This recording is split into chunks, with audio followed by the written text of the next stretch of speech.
Hi viewers, welcome to Rajesh Lekkaru. Today our topic is single main large sample problem.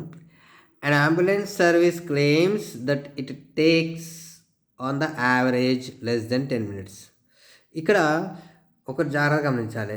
మనకి less than అనగానే ఆటోమేటిక్గా left tail test అని తెలిసిపోతుంది. Claims service claims అనగానే ఏం గుర్తుపెట్టుకోవాలంటే మనం అది రైట్ టైలా లెఫ్ట్ టైలా అనేది వెంటనే మనకు గుర్తుకొచ్చేయాలి.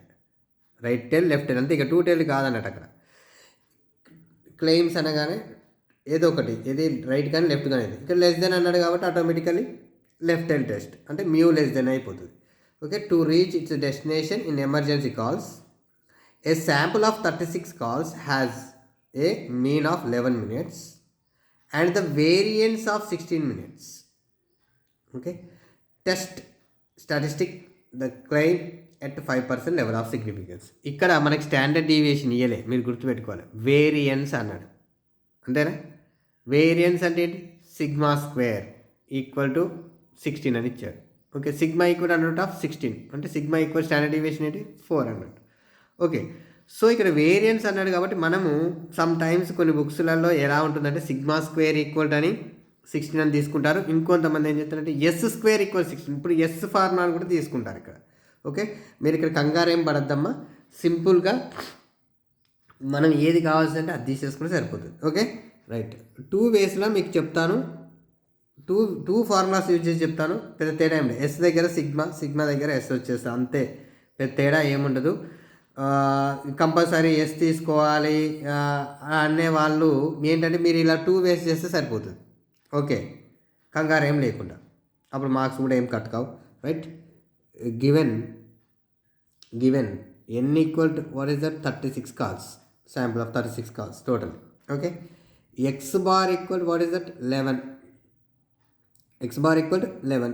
what is mu equal to already less than 10 అనే ఆల్టర్నేటివ్ హైపోథిసిస్ ఇచ్చినట్టే, లెస్ దెన్ 10 అంటే కాబట్టి null hypothesis mu equal to 10. Okay, ఇక్కడ S square or sigma square equal to 16 variance. Okay, alpha equal what is that 5%. Right, ఇప్పుడు number 1 null hypothesis H0 what is that mu equal to 10. Number 2 alternative hypothesis H1 mu less than 10 అంటే ఏంటిది? Left tail test. గుర్తుపెట్టుకోండి, left tail test. మరి left tail test దగ్గర 5% అనగానే వెంటనే మనకు గుర్తుకొచ్చేది ఏంటండి? లెఫ్ట్ టైల్ టెస్ట్ 5% అంటే వెంటనే గుర్తుకు రావాలి మనకు 9 నెంబర్స్లలోనే ఉంది. ఓకే, 5%. ఆ 2 టైల్ టెస్ట్ అయితే 1.96. అదే దాన్ని ఏమంటాం, రైట్ టైల్ టెస్ట్ అయితే 1.64. లెఫ్ట్ టైల్ అయినా కూడా 1.64. అది డిఫాల్ట్ అంతే ఇక. ఓకేనండి, కాకపోతే ఇక్కడ ఏమవుతుందంటే -1.64 వచ్చేస్తుంది, రైట్ టైల్కి 1.64 వచ్చేస్తుంది. ఇది 5% దగ్గర. ఓకే, రైట్ టైల్కి ఎంత 1.64, లెఫ్ట్ టైల్కి -1.64. బట్ దాన్ని మాడ్ అప్లై చేస్తాం కాబట్టి ఆటోమేటికల్లీ 1.64 అవుతుంది. Okay, simple. నేను ఇచ్చిన టేబుల్ని మాత్రం మీరు గుర్తుపెట్టుకుని సరిపోతుందండి. మీరు ఎలాగో ఎగ్జామ్ హాల్కి పెద్ద టేబుల్ తీసుకెళ్తారు కాబట్టి నో ప్రాబ్లం. అప్పుడు కూడా వాల్యూ వచ్చేసిందంటే ఆటోమేటికల్లీ చేసుకోవచ్చు. Okay right, third one level of significance alpha equal 5%, that equal 0.05. Left tail టెస్ట్కి ఆల్ఫా బై 2 ఇట్లా ఏం చేయొద్దు, గుర్తుపెట్టుకోండి. మళ్ళీ మీరు అక్కడికి వెళ్ళేసి రైట్ టైల్ టెస్ట్కి ఆల్ఫా బై 2 చేసాం, లెఫ్ట్ టైల్ టెస్ట్కి ఆల్ఫా బై 2 చేస్తానంటే మొత్తం ప్రాబ్లం మొత్తం కొలాప్స్ అయిపోతుంది. ఎందుకంటే యాక్సెప్ట్ కావాల్సిన రిజెక్ట్ అయితే, రిజెక్ట్ కావాల్సిన యాక్సెప్ట్ అయిపోతుంది. సో మీరు నేను చెప్పిన చిన్న టేబుల్ గుర్తుపెట్టుకుంటే ఏముండదు, పెద్ద తలనొప్పి ఏముండదు.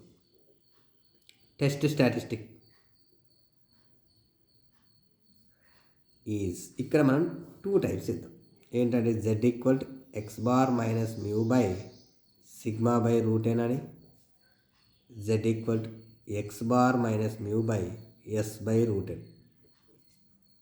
ఓకే రైట్, అంటే ఇప్పుడు ఎస్ స్క్వేర్ ఈక్వల్ ఎంత 16, s equal what is that 4, √16 ఎంత 4. ఇక్కడ సిగ్మా స్క్వేర్ ఈక్వల్ 16 అయితే సిగ్మా ఈక్వల్ 4. పెద్ద తేడా ఏముండదు, బట్ మనకి వేరియన్స్ అని ఇచ్చాడు కాబట్టి అట్లా తీసుకుంటున్నాం అనుకోండి అంతే.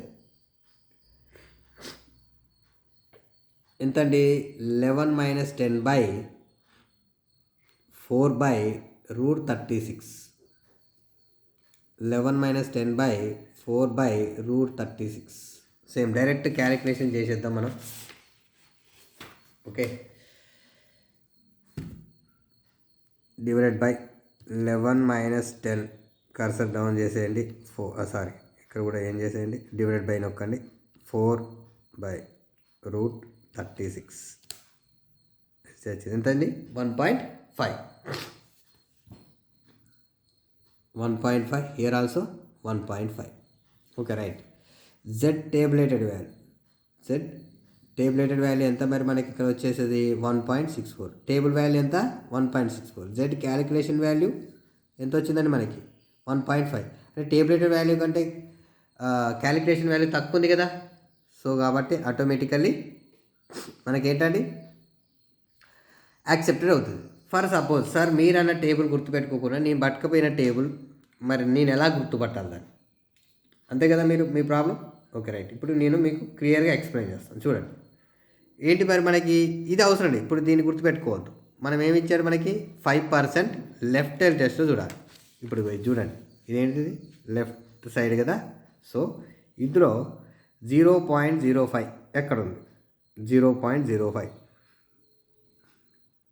0.05 0.055 ఇక్కడ 0.050 అని ఉంది. ఇక దీన్ని కన్సిడర్ చేస్తాము అంటే మైనస్ ఇక్కడ చూడండి 0.0505 0.055.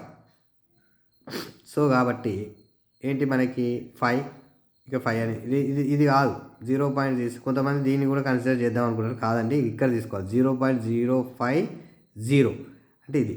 ఇక్కడ ఎంత మైనస్ 1.642 ఇక్కడ చూడండి 4 మైనస్ 1.64. ఓకే, నేను ఇచ్చిన చిన్న టేబుల్ది గుర్తుంది కదా సింపుల్గా. సో కాబట్టి ఇక్కడ మీరు మైనస్ 1.64 అన్న దీన్ని మనం చేస్తాం మాడ్ జెడ్ ట్యాబ్లెటెడ్ ఈక్వల్ 1.64 అంటాం.